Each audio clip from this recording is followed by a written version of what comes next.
Welcome back to the Explainer. Sometimes in algebra, you see these problems that just look messy. But what if I told you there's a simple trick to cut right through the noise?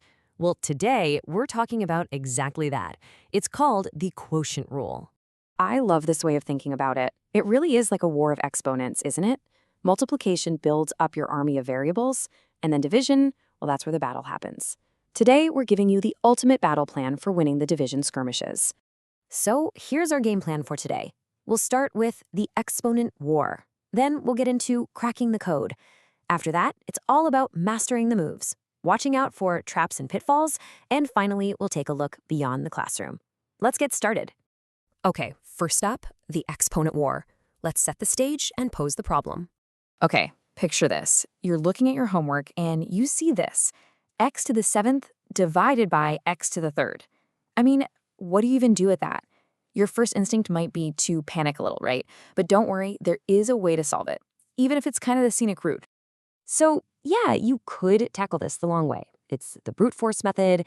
It's not pretty, it's not fast, but hey, it gets the job done. It means literally writing out every single x on the top and bottom. And this is what that looks like. Seriously, you write out 7 x's on top and 3 x's on the bottom. Then you just start canceling. For every x downstairs, you can cross 1 out upstairs. So 1 for 1, 2 for 2, 3 for 3, and what's left? You've got 4 x's sitting up there. That's x to the 4th power. Now, it works, for sure, but can you imagine doing this for x to the power of 50? No way. There's got to be a shortcut, right?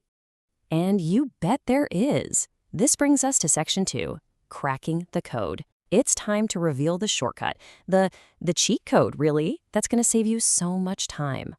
And here it is, the quotient rule. This is the whole shebang right here. All it says is this: if you're dividing two things with the same base, like our x's before, all you have to do is subtract the exponents.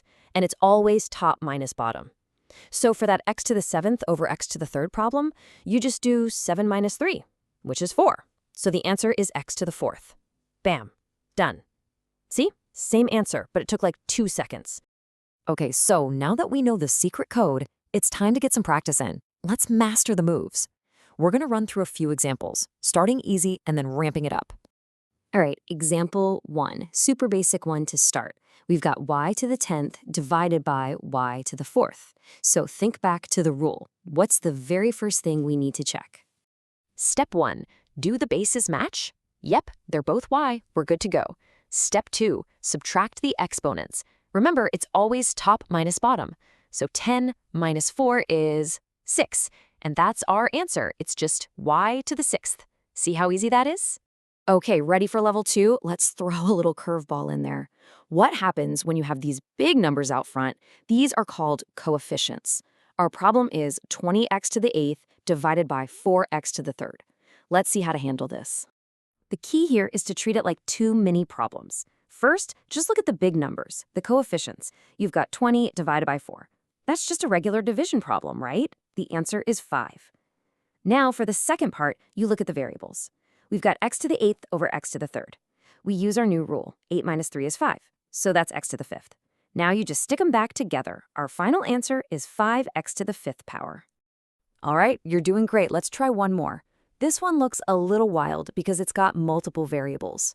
We have 12, a to the 5th, b to the 3rd, all over 3, a to the 5th, b. And just a little pro tip here, whenever you see a letter just by itself, like that b on the bottom, there's a secret invisible 1 as its exponent. So it's really b to the 1st power. Don't forget that. So let's just tackle this one piece at a time. First, the big numbers. 12 divided by 3, that's 4. Easy enough. Now let's look at the a's. We have a to the 5th on top and a to the 5th on the bottom.